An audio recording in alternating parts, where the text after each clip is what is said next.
Welcome back, Tom's Fury 03, I think. Um, we've had a little trip down memory lane, and it's fun, and it's just, it's just a bit of chat. Um, but at the same time, two things I wanted to say is one, how did we get here kind of thing. I mean, it is a joke. It's not like here is anywhere special. Still got a long way to go. So it is just about a story about, how do we get going? And but something more. But then at the same time there is a story there, and so the story wouldn't be complete without like the full truth in terms of um there were. Sorry, I'm a bit distracted because I'm still considering whether to break every rule I have and go and punch someone's face and who thinks I can't be touched. But anyway, um, yeah. So on the way to doing what we're doing now, um, I tried a bit of everything, and I tried getting into a radio station. I tried, as I said, I tried being in a band. I tried all these different things. And the problem is like a plausible argument doesn't necessarily mean a good argument. And let me explain what I mean by that in case there's any confusion. So I used to have this poster on my wall, and it used to say, "God made beer." No, was it man made beer, God made cannabis? Who do you trust? Yeah, and it had this big cannabis leaf on there. It was for stoners, and because back at that age, I was only 20s. My mates used to come in and go, "Ah, it's really cool, that, isn't it? It's really true. It's really true." And I go, "Why is it really true?" And they go, "Well, it just is, isn't it?" And what they really mean is they hadn't thought about it. They like the poster, and but they're like, "Well, it just is, isn't it?" And then I go, "Yeah, but why is it? Why is that true?" And they go, and then they start getting serious, and they go, "Well, you know, man did make beer and beer booze." And I go, "Did they?" And didn't and didn't make cannabis then. Anyways, the point being, we get round to the point where I have to like shock their world by telling them that actually, alcohol's been around since long before humans even set foot on the planet. Um, and the the shock in them is palpable. But the point of the tale to them and to me, the reason why I did it was to say a plausible or cool sounding argument isn't necessarily a correct one. And it's something I remembered because it taught me probably more than it taught them. Um, how easily we can embrace something because it sounds right, you know. And when there's a bit of truth mixed in with something, that's what makes it the most dangerous. Where am I going with this, you're wondering? So when I talk about how we got here, and talk about people having failures in life and then success, or whatever top story, stroke story they've got. And with me, I've always been afraid of success and failure. Success because I don't want the hassle of it, and failure because I don't want the hassle of it. So it's always been a thing. Um, but still on the way here, I tried music, and I had people basically telling me that I had no talent at all and couldn't do it. Now they were right about one thing: I didn't have the talent. But what I found out later on is you don't need the talent to do it. You just need to be able to play. Uh, yeah. Um, when I was the guy I told you about the other day, the guy I mentioned who was with Sky, and the guy nearly got the job as the Santa Sports with. Well, when I was hang on a second, what was I going to say? When I was shit, I forgot myself. Hang on, damn, I have to edit these down. Completely blank.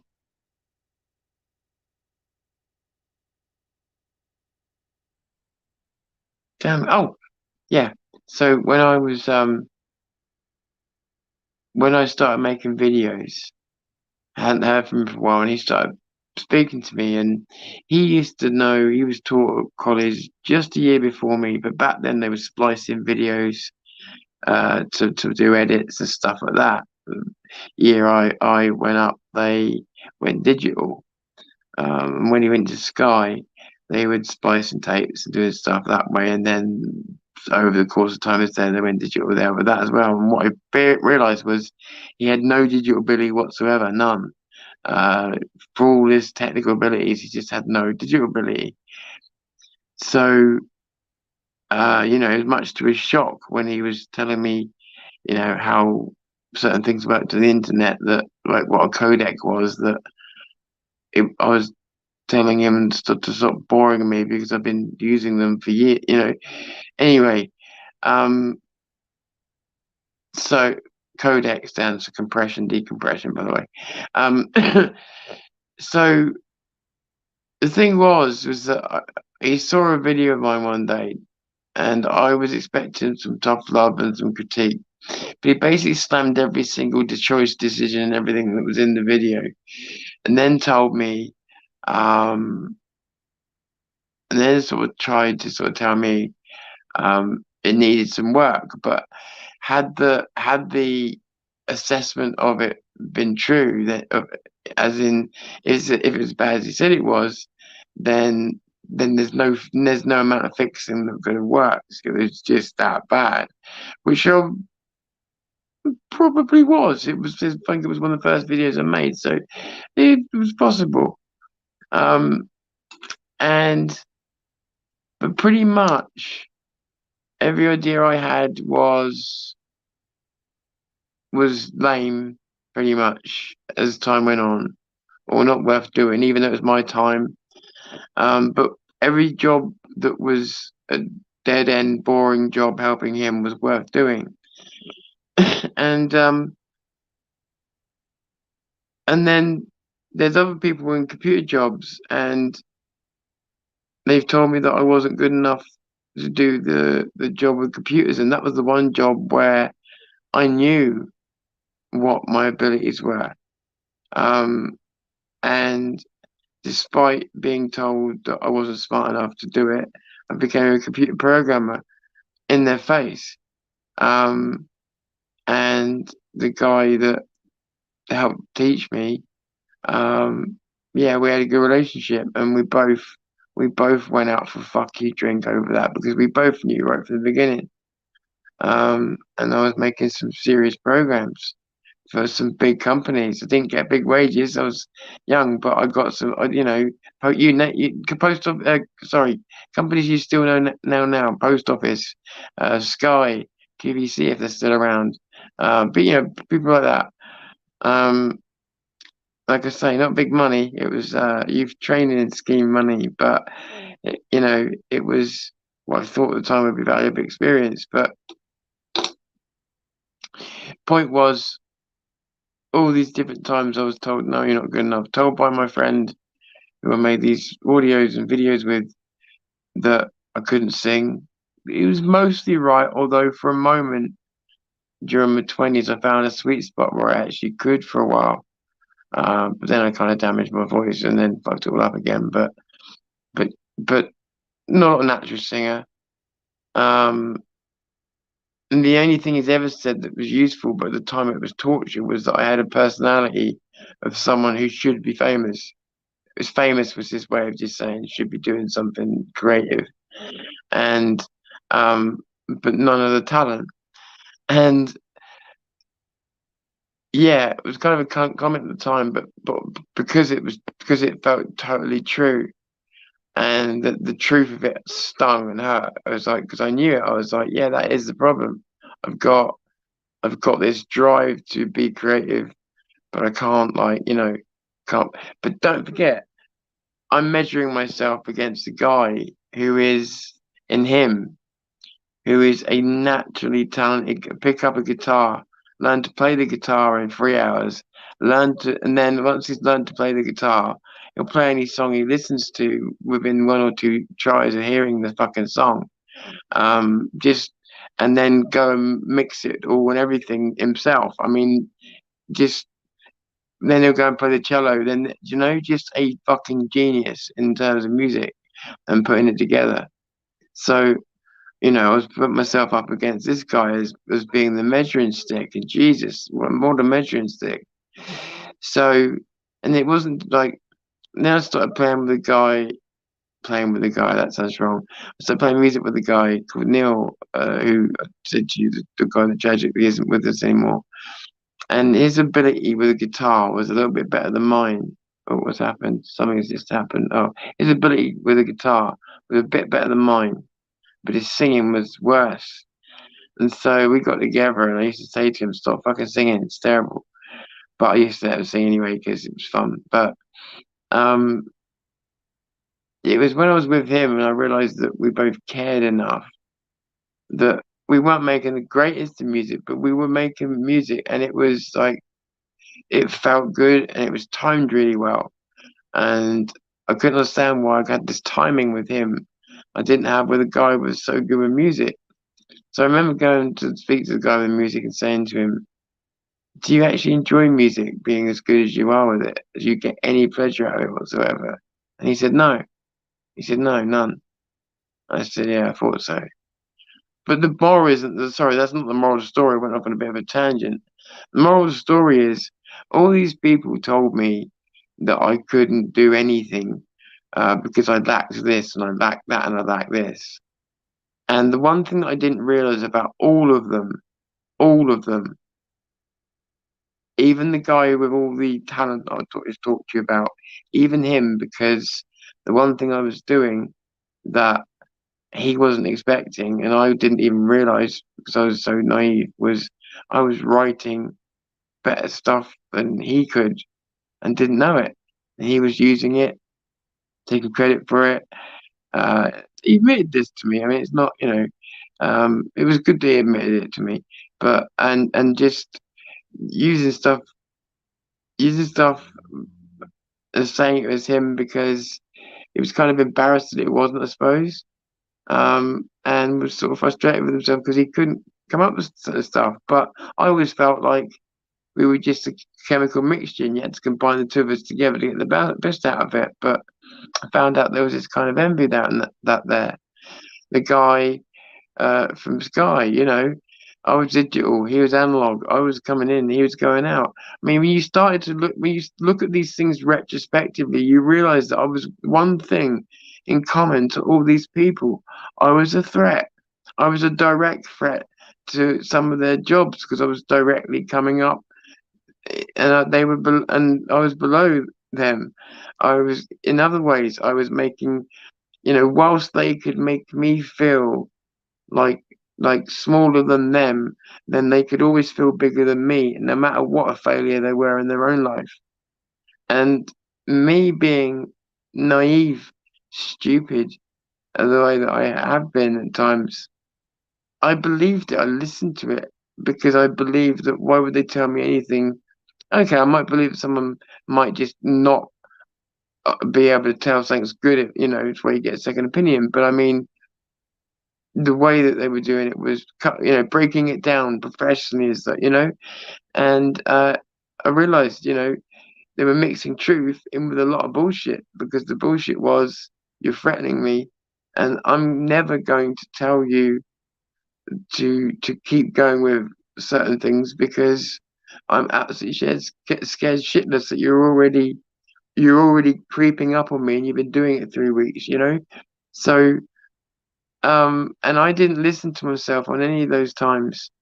And it took me until I was, well, 40 really to not only not only have that, to stop doing that, but also find something that I liked enough to put that kind of energy into it again. And it's still been hard to put the same energy in as I used to put into those other things. So, you know, it's just, if I say anything to anybody, even like, it's hard to get a channel with 10,000 on it. It's not easy. It's not famous, but it's not easy either. And I know, there's some people who want it. And yeah, with anything that you want, you've got to be realistic. It's true. But at the same time, it's not very realistic to buy a lottery ticket, but it's also not fair to tell someone they can't win because they can. So, um, but you just have to assess things yourself, and just remember when you're asking for peers, remember what kind of peers they are, and no matter how nice a person they are, their own insecurities can become yours, because that's the idea. You pass it on. If you're negative, got a negative in you, you'll pass it on negatively to someone else to try and get rid of it. So yeah, be careful of that. Don't let anybody take away something that you think that you can do, or even if you're not sure, you know, you try. You see if you can get better. If you've got a measuring stick and you can measure yourself getting better, then it's probably worth doing. You know, um, yeah, pretty soon with most things, yeah, because most things difficult. Like, I don't know, playing guitar or anything, they are difficult to start. The learning curve's steep, so within 4 weeks, because most people are giving up in 3 days. So by 4 weeks. So it's just things like that. So yeah, don't listen to people that tell you can't, because honestly, I don't ever trust a single human being alive enough to truly trust them in saying that to me, because I don't know if they know themselves why they're saying it. But it's obvious when you look at it afterwards.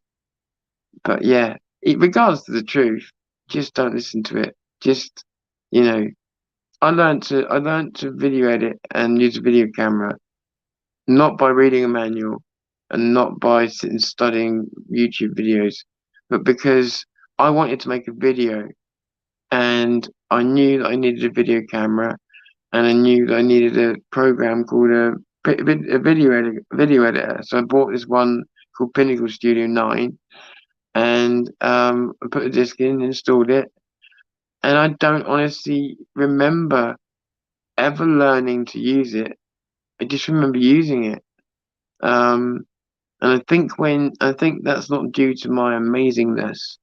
I think that when you're that determined to do something, these things become arbitrary. They really do. That sounds like, yeah, what you're going to say? Adobe Photoshop's arbitrary? No, but learning it could be. If you want something that badly and there's an intuitive enough layout, you'll fucking learn it quick. You'll learn it quicker than you could ever read it from a manual. Yeah, absolutely. I'm saying that. Because I've done it, and I don't even know how I've done it. I've done it multiple times with multiple things, that so can all of you. So, I just think that it's rare that we have that much focus, which is why, one of the reasons why I've not been happy with a single video I've made since coming back, because I haven't once hit the target. Not once made a video that I would hold up and say, this is a good video. This is a 10 out of 10 zero news video, or even 9 out of 10. It's just, nah, because there's never been that full focus to make that as good as I can video, you know? And then even when you do that video, to do the further than I can video, those haven't happened yet. So yeah, but just, if they say you can't, ask yourself why, and then the next time they say you can't, say no, you can't. Then say no, you can't, you can't, you can't, you can't, and then just do it, the other one first, and that's it. Um, Don't get me wrong. If you're tone deaf and you sing like a fucking beach whale, give up. But other than that, yeah, don't listen to the bullshit. And because yeah, only you know when you're failing at something. Don't let anybody else tell you that. Seriously, it's the only tiny piece of wisdom I have for you. Because if you're one of these people that doubt yourself, looking for confidence in other people, you won't find it. You have to find it in yourself. Because other people will tell you whatever they're feeling at the time, and they won't even necessarily mean it maliciously. Tom Fury, Zero News, or whatever the fuck we're on, Zero Threes, I should say. Calling it a day for now, my friends. I'm gonna play that weird video I played earlier on because I made this ages ago and I don't even know why. Right, and then I'll catch you soon.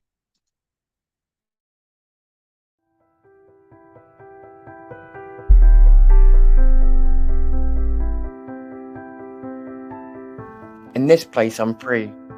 In this place, I can talk to you about mental health, behind the scenes, how Zero News is actually created, my own interests like weather, sometimes just talking crap. This is the place where I get to be me, and you get to decide for yourself what you think, and to see if I mirror a part of you that you didn't realize was there. And maybe one day make it a place where you feel safe to air your own opinions. Whether it's from the weather to the meaning of life, there is no boundary.